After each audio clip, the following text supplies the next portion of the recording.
Hola Randy Machado, ¿cómo estás? Hola, muy bien, gracias. ¿Qué tal estás, Eva? Muy bien, también. Bueno, Comenzamos qué con bueno. los 5 minutos.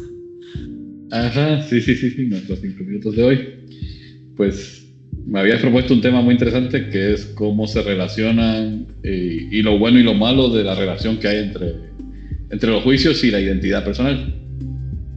Bueno, tal vez tú lo enfocaste más en la identidad, pero yo lo estaba pensando más con el tema de la percepción. Ujú. Entonces, eso se ve o se estudia mucho en psicología, que la percepción es la habilidad que todos tenemos para hacer filtros de la realidad, para ordenar lo que tenemos externamente y para darle sentido a lo que tenemos internamente. Entonces recibimos muchos estímulos a través de toda la vista, de todos los sentidos, y la percepción lo que hace es ordenar esta información y darle un sentido de acuerdo a mis valores, a mi voluntad, a mi motivación, también a todo lo que yo aprendí. Esto también es muy importante. Todo lo que yo aprendí en la niñez, en la forma que me educaron, en la forma como fueron la crianza, hasta la cantidad de hermanos que tiene mucho que ver con cómo percibo yo la realidad. Y entonces yo pensaba que esto es único por cada uno tiene su propia percepción y su propia de ver el mundo, su visión del mundo. Entonces yo estaba pensando, y algo que me ayudó mucho al haberlo estudiado, es que cuando entendemos que cada uno tiene su propia percepción, entonces ya cuando me limita, por ejemplo, tengo un pensamiento que me limite, que la percepción del otro no me está dejando ser como yo soy, entonces lo suelto porque al final es percepción de esta persona. Entonces lo puedo ejemplificar así, es como ver a través de una ventana o sí, un vidrio, y si la percepción del otro está brumosa y me está viendo a mí a través de esa brumosidad, pues no quiere decir que sea yo la persona que tenga algo malo, sino más bien es de la persona que está viendo a través de ese vidrio. Y a la inversa también, si yo estoy viendo a alguien con mis propios juicios a través de una ventana y está muy borrosa, muy sucia, soy yo la que estoy teniendo esa percepción de la persona, no es en sí esa persona. No sé si me estoy dando a entender. Está... Sí, ¿Sí? muy bien. Creo que parte de la clave por la cual yo lo relacioné con la identidad es lo que acabas de decir de cómo soy yo. Esto para mí eso es Es lo que la se, clave. lo que se entiende como identidad, pero quizás es parte de lo que habría que cuestionar. O sea, existe una forma de ser, o sea, existe ese yo que tengo que ser de cierta manera, o cómo sabemos cómo soy yo. ¿Cómo sabemos cómo soy yo? Yo creo que tiene mucho que ver con la voluntad y mis intereses personales, mis motivaciones, mi propósito. Yo lo relacionaría con eso. ¿A qué le estoy poniendo atención, interés? ¿Qué me motiva? Pero así de lo que realmente me motiva internamente y que me mueve. Ok, sí, vamos bastante alineados, lo voy a parafrasear a mi manera. Ajá. Eh, Primero, un juicio es un acto lingüístico o un acto de habla, Que ese va a ser donde nuestro video, que ahorita no nos vamos a meter en eso. sí, no nos vamos a profundizar eso será para otro capítulo, pero creo que sí hay que mencionar que estamos declarando algo. O sea, Sí. empezamos por esa percepción que suponemos que es un hecho. Pero, o Y sea, solo para bajarlo 2 niveles, sigamos el ejemplo de la ventana, yo sí, veo a través o sea, a través de mis sentidos, veo a través de esa ventana y esa es mi percepción. Y ahí yo estoy emitiendo un juicio. Es lo que... sobre esa, lo que yo digo es que sobre esa percepción, primero esa percepción me va a producir una emoción. Y esa emoción va a ser una valoración de esa percepción. Ahí es donde está el juicio. Ahí voy a hacer un juicio. O sea, esa percepción no es neutra, sino que me puede parecer interesante, o me puede parecer agradable, o me puede parecer desagradable, me puede parecer que produce rechazo, que produce estrés, o que Ah, pues, produce tristeza, o miles de cosas, y ahí empiezo a emitir el juicio. tiene que ver también con lo otro que dijiste del propósito. El propósito o la voluntad, o lo que en filosofía se llama la capacidad de agencia. Cuando dices esa ventana borrosa, estamos hablando de sesgos cognitivos, ese sería el nombre técnico. Pero para así más popular, estamos diciendo que son suposiciones que hacemos sobre la realidad, porque nunca tenemos acceso a todos los datos como para saber la realidad absoluta. Entonces... Sí, ahí vendría bien mencionar lo que hemos hablado, que del 100% de la realidad, el 80% son interpretaciones y el 20% realmente es la realidad objetiva. Exacto, un 20% podríamos decir que son esos datos que sí tenemos confirmados del exterior, y el otro 80% es todo lo que construimos sobre esos datos, cómo explicamos esos datos y cómo nos creemos que son, cómo incluso hacemos proyecciones a futuro.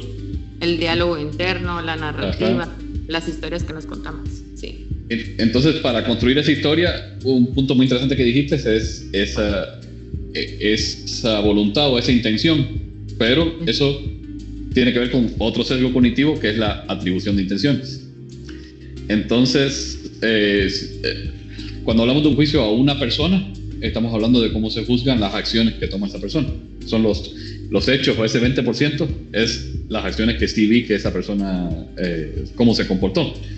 Pero entonces yo extraigo como un patrón de unas 3 o 4 acciones y saco un juicio de cómo es esa persona. El 60% de mi interpretación. Exactamente. Entonces, en esa interpretación lo primero que hago es asignarle una intención. O sea, supongo que esa persona se comportó de esa manera porque tenía tal intención. Y de ahí sale toda la construcción y toda la narrativa que hago sobre esa persona. Y a lo mejor esa persona no tenía esa intención. Yo creo que aquí es interesante mencionar que lo puedo ver como, a la otra persona lo puedo ver como un villano, lo puedo ver como un aliado, lo puedo ver como alguien que es una víctima, y esa es parte de la narrativa interna que tengo sobre la persona. Exactamente. Ahora mi pregunta es, y esta pregunta me la estaba haciendo en estos días, ¿qué tanto crees tú que podemos ver a alguien en su esencia sin mis sesgos, o sea, sin mi percepción? ¿Qué tan borroso puedo tener yo mi ventana, o qué tan limpia puede estar esa ventana? Bueno, yo también he estado cuestionándome eso, y en especial porque he estado leyendo a Rafael Echeverría, que es uno de los precursores del coaching ontológico. Entonces, este libro es muy filosófico, es Ontología del lenguaje, y trata, entre otras cosas, sobre eso. La perspectiva de él es que probablemente esa esencia no existe. Entonces, hemos estado toda la vida buscando esa esencia de quién soy yo realmente, o de quién es el otro realmente. Y lo que dice él es que el que soy yo se construye con las acciones que yo hago, y el que es el otro también se construye con las acciones que él hace. Pero no hay nada más allá, no hay esa esencia inmutable, pues todos son juicios. O sea, quizás por poner un ejemplo muy sencillo, vemos a una persona que unas 3 veces se enfrenta a una operación matemática y da un resultado erróneo. Entonces decimos, es que es malo para las matemáticas. Esa es su esencia y no lo puede cambiar. Y hacemos la predicción de que siempre que con esa persona tengamos alguna cuestión de matemáticas va a ir mal. Mejor. Canta. Ajá. Sí, yo creo que aquí vale la pena mencionar que algo que yo te había hablado hace unas semanas, que de 10 cosas que yo soy, por ejemplo, con una que yo haga errónea, se interpreta que las 10 cosas de mí están mal, y no necesariamente de mí o de otra persona, ¿verdad? Entonces, con una error, digamos, todo se mimetiza, te decía yo esa palabra, que todavía no sé si es la correcta, pero se traspasa todo lo demás. Entonces, yo creo que la invitación, y aquí la técnica de coaching que podría yo decir, es qué tantos juicios estamos teniendo, o qué tantos patrones estamos identificando en la otra persona, que no nos está permitiendo verlo, las otras 10 cosas que es una persona, y que por un juicio que tenemos de una acción, como tú decís, que he visto tal vez 2 o 3 veces, he dejado de ver a la otra persona de una forma un poco más completa. Exactamente. Siguiendo con el ejemplo de matemáticas, si resulta que para mí es muy importante la precisión, por ejemplo, o la exactitud, entonces voy a decir, esta persona es estúpida. Y voy a cerrarme a no colaborar con esta persona por ese sesgo que yo tengo de que la vi unas 3 veces fallar en una cuestión matemática.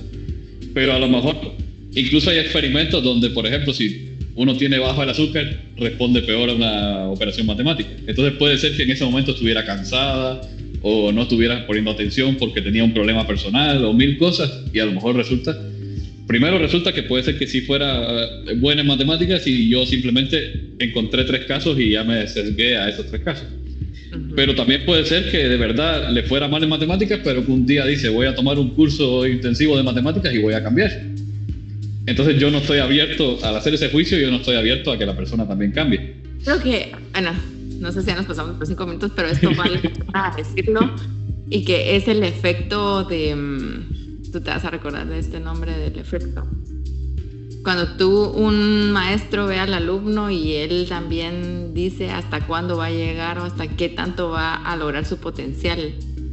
Ajá, ese es el efecto Pigmalión y el efecto Golem. Ajá, el efecto Pigmalión. Y yo lo he visto mucho en el tema de natación. Cuando por ejemplo, yo he ido mucho a ver a niños nadando, y yo veo cómo los papás, al tirarlos al agua, hay unos que los meten hasta abajo y que sumérjase y salga solo, y que salga solo el niño, y hay otros que solo le ponen los piecitos porque les da miedo sumergirlo o que cae. Entonces ese ejemplo, el efecto Pigmalión, creo que se ejemplifica muy bien ahí, que también el papá está limitando al niño a salir por él mismo. Entonces lo que yo piense que va a lograr la otra persona, muy probablemente es lo que va a lograr, porque yo le estoy sesgando. Entonces, súper interesante esa parte. Sí. Ahí está aquella frase que tú has usado, que tanto si crees que lo vas a lograr como si crees que no lo vas a lograr, tienes razón. En lo correcto. Sí. Bueno, entonces ahora, la tarea de coaching, ¿cuál es? La que acabamos de decir. Yo creo que va en 2 vías. O sea, por un lado, yo estoy juzgando al otro, el otro me está juzgando a mí, pero por otro lado hay otra capa más profunda todavía, que es que yo me estoy juzgando a mí mismo. Yo también puedo creer que soy malo en matemáticas y entonces ya me cierro y creo ese efecto. El efecto Golem es cuando es negativo y el efecto Pigmalión cuando es positivo.